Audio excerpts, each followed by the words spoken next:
샘물과 같은 보혈은 주님의 피로다.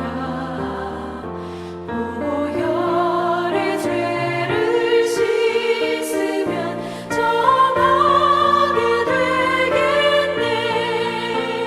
정하게 되겠네. 정하게 되겠네.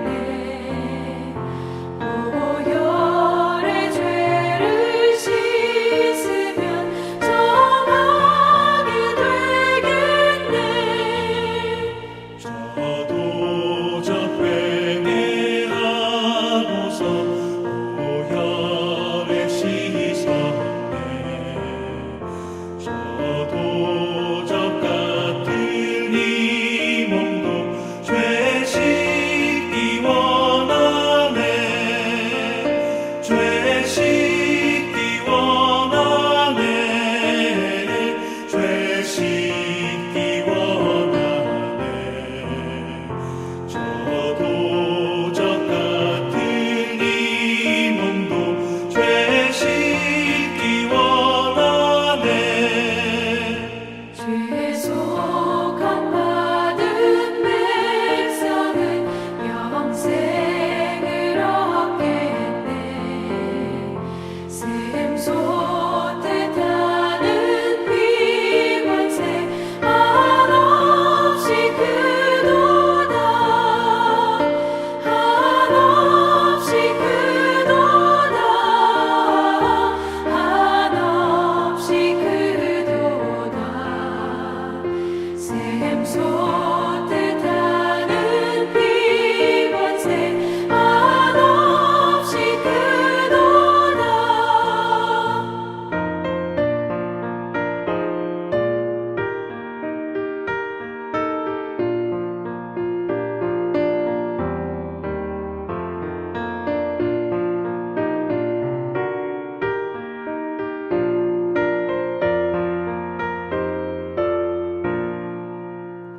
날 좋게 하신 피 보니 그 사랑 한없네. 살 동안 받는 사랑을 늘 찬송하겠네. 늘 찬송하겠네. 늘 찬송하겠네. 살 동안 받는 사랑을 늘 찬송하겠네. 이후에 천국 올라가 더 좋은 노래로 날 구속하신 은혜를 늘 찬송하겠네. 늘 찬송하겠네. 늘 찬송하겠네. 날 구속하신 은혜를 늘 찬송하겠네.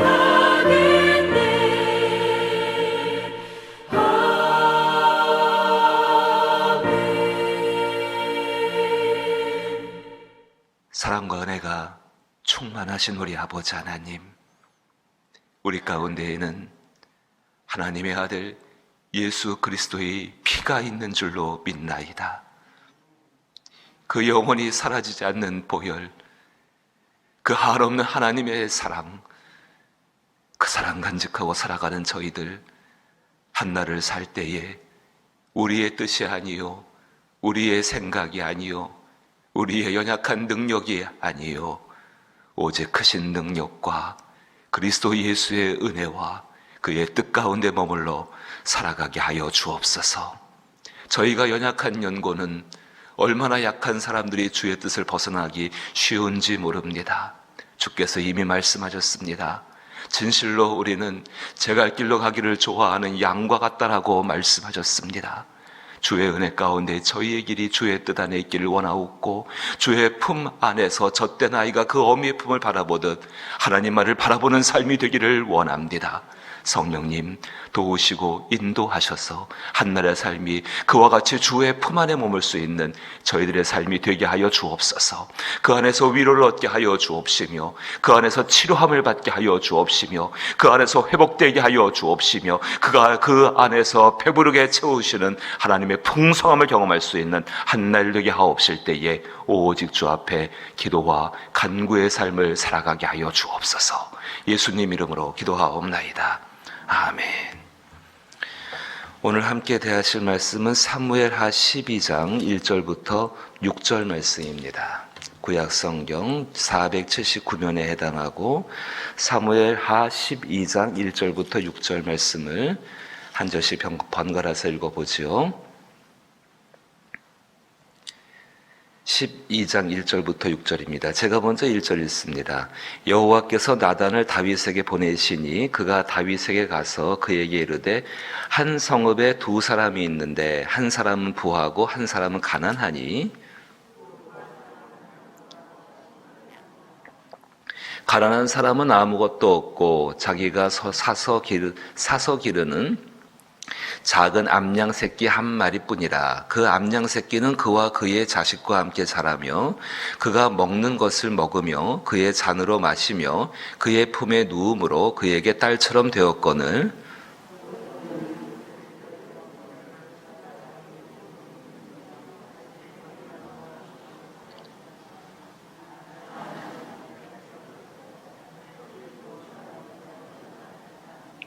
다윗이 그 사람으로 말미암아 노하여 나단에게 이르되 여호와의 살아계심을 두고 맹세하노니 이 일을 행한 그 사람은 마땅히 죽을지라.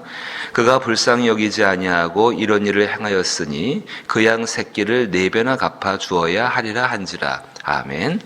11장까지 다윗의 심각한 죄가 있었고 그 심각한 죄가 왕이라는 그 자리죠. 왕의 권위를 사용해서 지금 죄가 덮여졌습니다.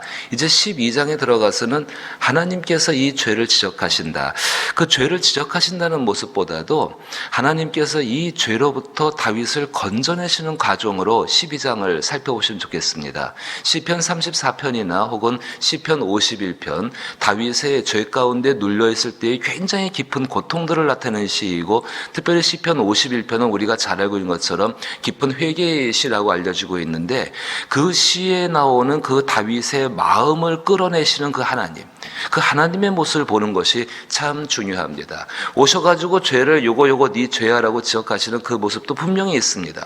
분명히 하나님은 죄를 드러내시고 그 죄 가운데 분명한 판단들을 내리시는 분이 하나님이시죠. 그런데 그 판단과 분명한 죄의 지적을 할 때에 하나님이 어떻게 얼마나 사랑하는 다윗인데 그 다윗을 향해서 어떻게 하셨는지를 아는 것은 우리가 하나님의 은혜 가운데에 다시금 그리스도 예수의 십자가로 돌아가서 그 앞에 회개하는 삶을 살게 되어지고 성경의 약속 그대로 회개함으로 말미암아 새롭게 되는 날들, 옛날 성경에는 유쾌케 되는 날이라고 했는데요. 다시금 즐거워지고 다시금 복된 것, 하나님과의 관계가 회복되는 길들을 발견할 수가 있다는 것입니다. 분명히 앞에서 죄는 있었습니다. 하지만 그 죄에 대해서 하나님이 우리의 수준에서 그 죄를 깨닫게 하시고 우리의 수준에서 죄를 정말 돌이키게 하신다고 한다면 아무도 그 죄 가운데 빠져나오지 못하고 돌이킬 수가 없습니다.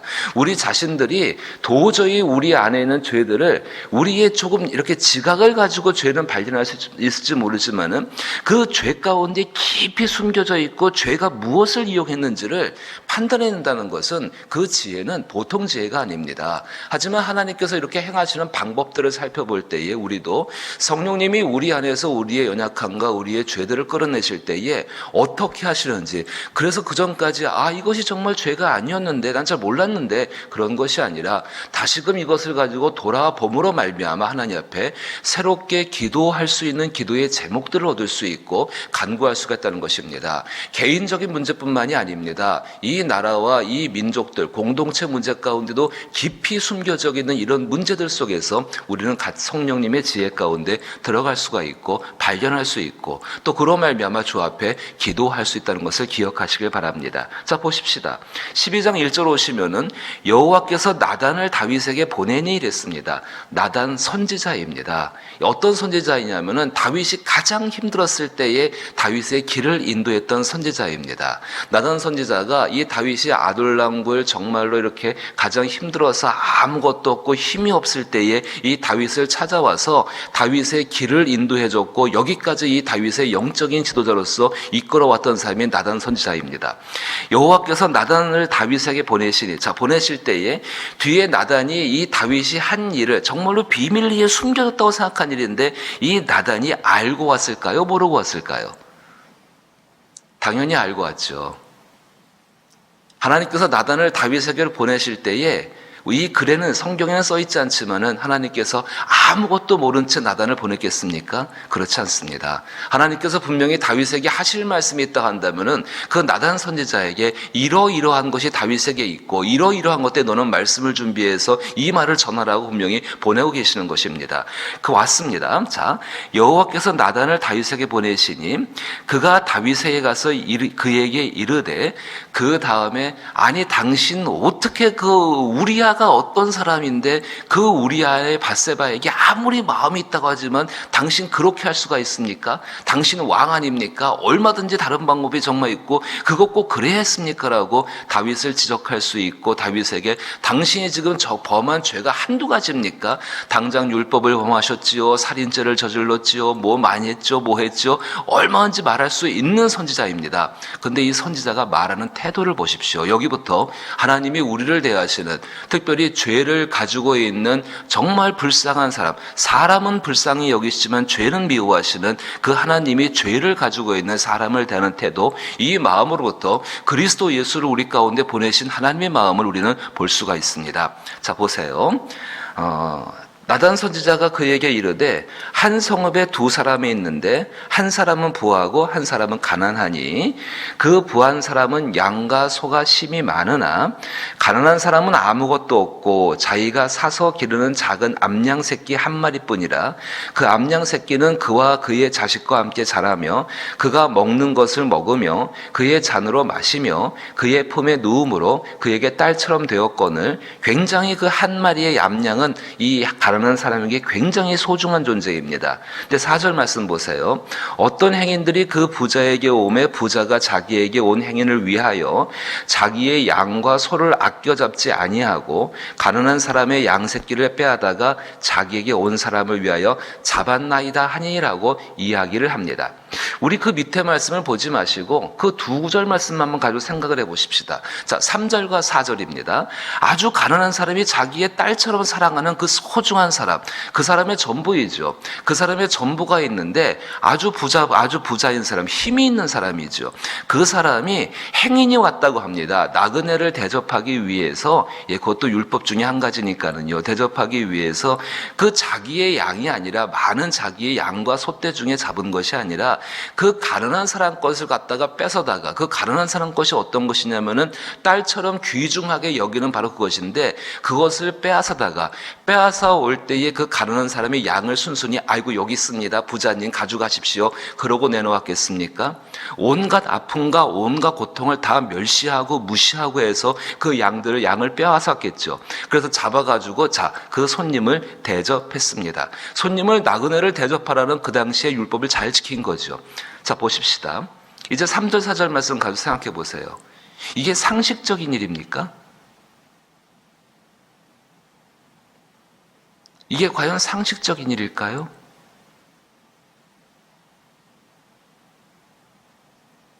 하나님께서 이 다윗에게 나단 선지자를 보내시고 이 나단 선지자를 통하여서 다윗 안에 있는 공의에 대한 것을 깨워야 합니다. 다윗은 공의를 모르는 사람이 아닙니다. 하나님의 정의를 모르는 사람이 아닙니다.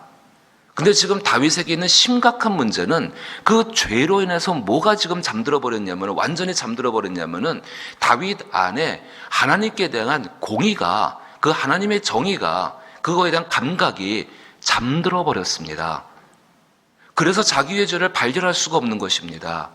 하나님의 공의를 깨닫게 돼 하나님의 공의에 대한 생각이 다시 깨어나게 되어지고 그것이 다시 일어나게 되면은 다윗은 기꺼이 하나님 앞에 돌아와서 회개할 사람입니다. 다윗은 하나님께 사랑받고 하나님께 선택받은 사람인데 그 공의와 그 정의가 지금 완전히 잠들어져 버렸습니다. 왜 잠들어 버렸을까요? 밧세바와의 일 때문이지요.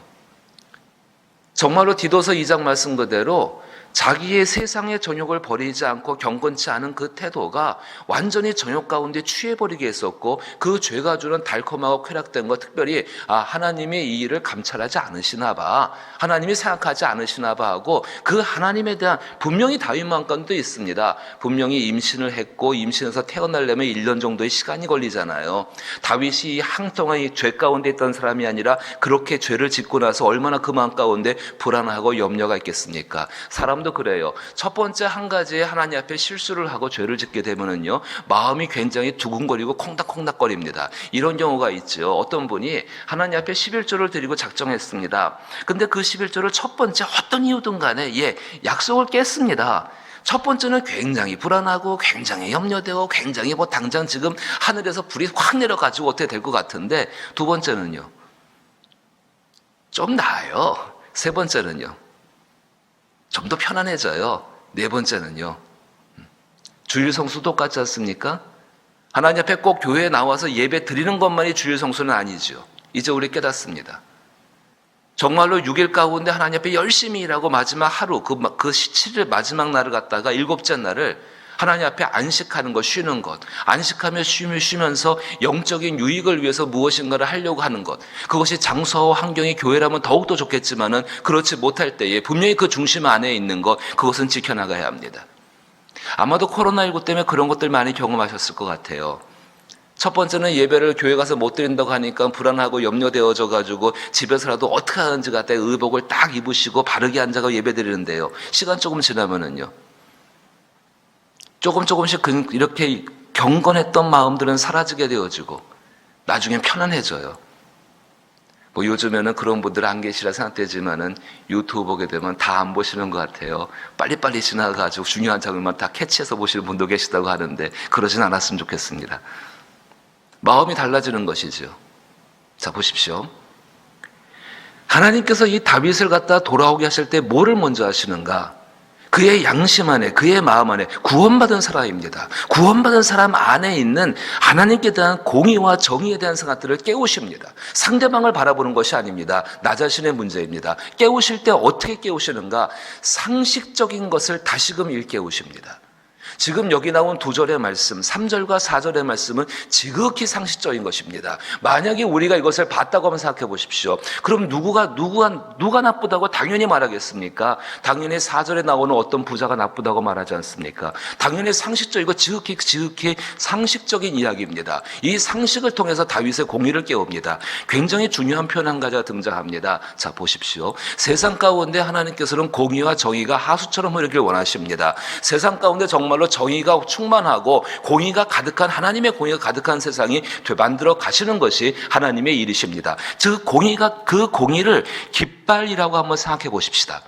그럼 그 깃발이 펄럭이기 위해서 뭐가 있어야 됩니까? 깃대가 있어야 합니다. 그 깃대가 상식이라는 것입니다. 상식이 무너진 사회 가운데에서, 상식이 무너진 개인의 삶 가운데에서 하나님의 공의는 설 수가 없습니다. 하나님의 공의가 나타날 수가 없습니다. 하나님께서는 나단 선자를 보내서 하나님 말씀을 임하시기 이전에 벌써 이 다윗의 그 상식적인 것들을 깨우고 있습니다. 사실은 이 문제가요, 그저 단순히 이 다윗 한 개인에만 있는 것이 아니라 이스라엘 민족이 정말로 망해갈 때에 그 이스라엘 총체적으로 그 문제 가운데에서 있었던 문제고, 하나님께서는 에스겔 선지자를 통하여서 그 문제를 말씀하십니다. 에스겔서 18장 27절과 28절 말씀 보면은, 만일 악인이 그 행한 악을 떠나 정의와 공의를 행하면 그 영혼을 보존하리라. 그가 스스로 헤아리고 그 행한 모든 죄악에서 돌이켜 떠났으니 반드시 살고 죽지 아니하리라고 분명히 구원의 길을 이야기하실 때에 스스로 돌이킨다. 무엇을 돌이키는 것입니까? 과연 지금 당신 이스라엘 백성들이 하나님 앞에 하고 있는 그 태도가 상식적인가 상식적이지 않는가? 사람들과 사람들 향한 태도가 상식적인가 상식적이지 않는가? 하나님을 향한 태도는 고사하고라도 사람을 향해서 무지한 자의 피를 흘리기를 좋아하고요, 거짓 증거하기를 좋아하고 남의 것을 빼앗아오기를 좋아하고 자기는 정말로 배부르지만 가난한 사람들 돌보지 않게 좋아하는 것, 고아와 과부의 신혼을 철저하게 무시하고 뇌물을 받고 가는 그런 행동들, 과연 그게 상식적이냐고 하나님이 물어보시는 것입니다. 근데 그들은 그 상식적인 것을 그 상식적인 악에서 떠나지를 못합니다. 그게 이스라엘 패망의 주 원인입니다. 지금 이 시대는 어떨까요? 신문기사 보시고 사회적으로 좀 부조리한 것들 보시면은 이것이 공의와 정의 그 이전의 판단 이전에 한번 가만히 들여다보십시오. 과연 그 안에 보편적인 상식이 흐르고 있는가? 보편적으로 이거는 정말로 그냥 보아도 여기 나온 두 절의 말씀처럼 이거는 부자 잘못했네, 뭐 그렇게 나오는 것처럼. 이 땅에 공의와 정의가 서기 위해서 분명히 하나님 말씀이 전파되어지고 선한 그리스도인들이 가져야 되는 상식이 세워져야 합니다. 세상 사람들이 갖는 상식을 세우자고 말하는 것 절대로 아닙니다. 그리스도인이 갖는, 그 그리스도인이 예수의 피로 말미암아 거듭난 그 양심 속에 있는 그 상식적인 생각들과 상식적인 태도가 회복되어질 때에 바로 그 사람을 통해서 하나님의 공의와 하나님의 정의는 이 땅 가운데, 공동체 가운데, 나라 가운데 서게 될 것입니다. 어쩌면 하나님께서 코로나19를 통하여서 철저하게 우리 가운데 드러내는 민낯은 얼마나 그리스도인들이 상식적이지 못한 삶, 하나님 앞에서 그 말씀 가운데 주어지는 상식적인 삶을 살지 못했는가를 철저하게 드러내고 있다고 저는 생각이 되어집니다. 따라서 우리가 그 앞에서 그것들을 정말로 나의 잘못은 아니라 할지라도 같은 생명으로 연결되어져 있고 한 공동체이기에, 한 지체이기에 위해서 회개하며 기도하는 것이 우리 가운데 필요한 줄로 믿는 것입니다. 5절 말씀 보십시오. 다윗이 그 사람으로 말미암아 노하여 나단에게 이르되 여호와의 살아계심을 두고 맹세하노니 이 일을 행한 그 사람은 마땅히 죽을 자라. 그가 불쌍히 여기지 아니하고 이런 일을 행하였으니, 그게 다윗 안에 있는 상식이에요. 그가 불쌍히 여기지 아니하고 이런 일을 행하였으니, 그게 지극히 상식입니다. 그 상식 앞에 지금 다윗은 자기의 모습, 자기의 죄로 인해서 감췄던 자기의 양심과 자기의 그 태도를 갖다가 생각하지 않고 지금 그 안에는 순수한 모습을 드러내고 있죠. 그 양새끼를 4배나 갚아줘야 하리라. 그건 율법이에요. 한 마리를 그렇게 빼앗아 왔으면은 반드시 4배로 갚아줘야 되는 것이 율법입니다. 율법보다 앞에 있는 것이 그 사람 안에 있는, 다윗 안에 있는 선한 양심 속에 있는 상식이었습니다. 나단 선지자는 이것을 깨웁니다. 이 시대도 마찬가지입니다. 그리스도인들이 이것이 깨어나게 되어지면은 그의 성령의 은혜가 무엇인지를 깨닫게 될 것이고, 성령께서 무엇을 지금 하기를 원하시는지를 알게 될 것이고, 그의 성령의 은혜 가운데, 연약한 우리를 도우시는 그 성령의 은혜 가운데 무엇을 간구하며 무엇을 행할지를 깨닫게 되어지고, 공의와 정의로운 삶은 우리 스스로 못 만들어 갑니다. 그것은 하나님이 만들어 가실 일입니다. 우리가 할 수 있는 것은 그리스도 예수의 은혜 가운데 거듭난 영혼으로서, 그 양심으로서 마땅히 하나님 앞에 행할 것들을 행할 수 있는 그 상식들을 회복하는 것, 이것이 우리 가운데 필요한 줄로 믿습니다. 이 땅 가운데에 주의 은혜가 있기를 소망합니다. 정말로 이 땅 가운데에 이 코로나 사태로 인하여서 힘들고 슬프고 어려운 일이지요. 왜 하나님이 이 짐을 지금 우리에게 맡기셨고 왜 이 짐을 우리에게 지게 하시는가? 무거운 짐을 벗기시는 그 하나님께서 왜 이렇게 1년 가까이 지나간 시간 가운데 영적으로나 육적으로나 모든 관계 가운데 왜 이 짐을 우리 가운데 그대로 두게 하시는가? 깨닫게 하시기 위한 것이죠. 무엇을 깨달을까요?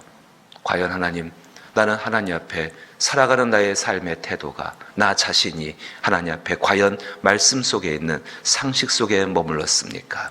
아니면은 세상의 전욕을 따라가고 경건치 아니한 것들을 쫓아가서 스스로 나 자신으로 내가 나의 주인이 다시 되었습니까? 돌아보며 기도할 수 있는 은혜가 있기를 주의 이름으로 축복합니다. 주기도문으로 예배 마칩니다. 하늘에 계신 우리 아버지여, 이름이 거룩히 여김을 받으시오며 나라의 임하옵시며 뜻이 하늘에서 이룬 것 같이 땅에서도 이루어지이다. 오늘날 우리에게 일용할 양식을 주옵시고 우리가 우리에게 죄 지은 자를 사하여 준 것 같이 우리 죄를 사하여 주옵시고 우리를 시험에 들게 하지 마옵시고 다만 악에서 구하옵소서. 대개 나라와 권세와 영광이 아버지께 영원히 있사옵나이다. 아멘. 정말로 선한 양심과 상식적인 삶의 태도가 회복되어지면은요, 길이 보입니다. 그 길이 우리 가운데에 이미 성령께서 함께 하시고 인도하시는 줄로 믿습니다. 오늘 다윗의 모습을 생각해 보실 때에 이 나단 선지자가 왜 이렇게 말했는지를 한번 곰곰이 생각하시며 기도하시게 되기를 원합니다. 그래서 그 비상식적인 태도, 어떤 분이 책을 썼는데 그 책 제목이 그래요. 어처구니 없음입니다. 주의 은혜 가운데, 특별히 이 땅 가운데, 이 나라 가운데 일어나고 있는 이런 일들이 정말 어처구니 없는 일들이 많이 벌어지고 있잖아요. 회복을 위해서 기도하실 때 이것은 굉장히 중요한 기도의 제목입니다. 위에서 기도하시고 병들과 약한 분들, 또 구원받을 영혼들, 또 우리의 중보가 필요한 분들, 특별히 교회를 기억하시고 교회 안에 있는 우리 주일학교를 기억하시길 원해서 또 자녀들을 위해서 기도할 수 있는 시간 되기를 원합니다. 함께 기도합니다.